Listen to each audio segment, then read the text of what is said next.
हाँ, पेशेंस टूट गया।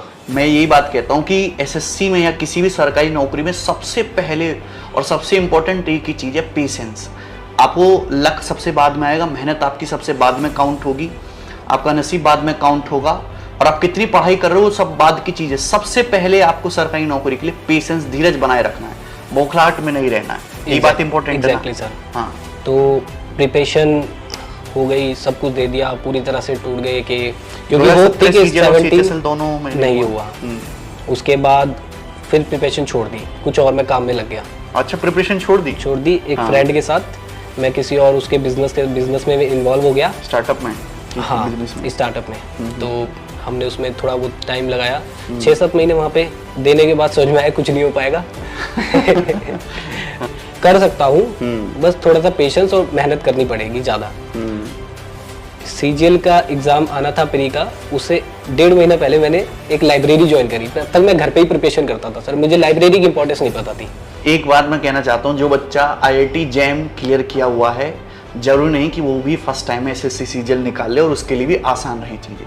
तो ये जो है आपका बैकग्राउंड क्या है, ये बहुत ज़्यादा मैटर नहीं करता है। बहुत सारे बीए वाले भी ऐसे स्टूडेंट हैं जो नॉन साइंस बैकग्राउंड से, जिन्होंने फर्स्ट टाइम में निकाला, और बहुत सारे ऐसे हैं बीटेक वाले बंदे जो जिनके 3-3 अटेम्प्ट भी रहे और उनका एसएससी सीजीएल में फाइनल सिलेक्शन नहीं हो पाया।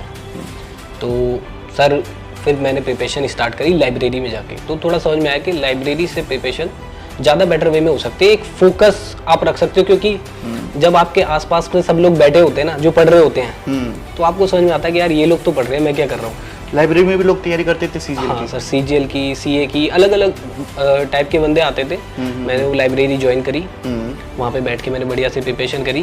तो ये पता चल गया था कि अब यहाँ पे एसएससी का वेंडर चेंज हो गया, तो ये नहीं पता था एग्जाम कैसा आएगा। टीसीएस आ गया और एग्जाम कैसा आएगा कुछ नहीं पता था, बस प्रिपरेशन। और उस टाइम तक एनालिसिस अवेलेबल होते थे। हाँ। तो कुछ एनालिसिस देखे, समझ में आ गया था कि चलो इस टाइप का पेपर आ रहा है। प्री बढ़िया गया मेरा। टीसीएस का तो फिक्स है, जैसा पहले दिन पेपर आएगा वैसे ही मिलता जुलता है। एग्जैक्टली। तो सर वो किया। अब प्रिपरेशन सर उस टाइम तक भी ऐसी ही थी कि मतलब लो लेवल की, क्योंकि जो मैंने 17 की प्रिपरेशन करी थी उसी के बेसिस पे मैं गया था। मुझे पता ही नहीं था कि भाई अब क्या आएगा क्या नहीं आएगा। और 17 की प्रिपरेशन में भी हमने कभी इंग्लिश पे फोकस ही नहीं किया। तो सबसे बड़ी गलती ये थी, क्योंकि इंग्लिश में ग्रामर सीखी और न वो कैब की इंपॉर्टेंस पता थी, न कॉम्प्रिहेंशन की इंपॉर्टेंस पता थी। तो वो कैब हमें लगता था कि ये तो कमी मार्क्स के, इन पे ज्यादा टाइम इन्वेस्ट करने की जगह ग्रामर से अब कर लो, एक्टिव पैसिव नरेशन ये सब कर ही लेते हैं, कोई प्रॉब्लम नहीं है, चले गए।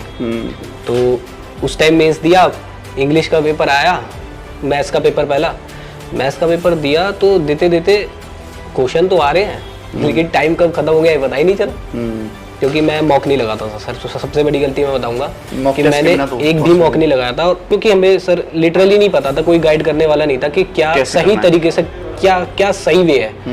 तो सब कुछ हो गया। तो अब मुझे लगा कि मैं क्या करूं, मैं तो पूरी तरह से डूब गया। लेकिन हाँ ये था कि अभी बच्चों का एवरेज सा इसी टाइप का अटेम्प्ट था, तो ज़्यादा बड़ी प्रॉब्लम भी नहीं थी, क्योंकि प्री में मार्क्स अच्छे थे, 170 मार्क्स थे मेरे प्री में। अच्छा, 2018 के? हाँ जी। तो लेकिन ये लग गया था कि यार सिलेक्शन शायद अब पॉसिबल नहीं हो पाएगा। तो मैंने डिस्क्रिप्टिव की मेहनत करी सर। अच्छा। पूरा 1 महीने का टाइम मिला था। उस 1 महीने मैंने पूरे जितने भी जो भी टॉपिक्स हो सकते थे, जो मेरे को लगे कि भाई ग्रुप्स में देख के, ठीक है, और अपने फ्रेंड्स से पूछ के, 1-2 फ्रेंड्स, क्योंकि लाइब्रेरी जाना शुरू किया था तो कुछ फ्रेंड्स बनने लगे थे। उनका भी क्वालिफाई नहीं था, लेकिन जो है एक गाइडेंस हल्की हल्की बननी शुरू हो गई थी। तब मैंने डिस्क्रिप्टिव की मेहनत की। डिस्क्रिप्टिव वो मेरा बहुत अच्छा गया। और चेंज टॉपिक भी बहुत अलग आया था, लेकिन क्योंकि मैंने प्रिपरेशन करी थी उसकी लिख के मैं बहुत अच्छा लिखा, 74 नंबर मेरे उसके अंदर आए। तो इसी की वजह से मेरा 2018 में सीजी अकाउंटेंट में सिलेक्शन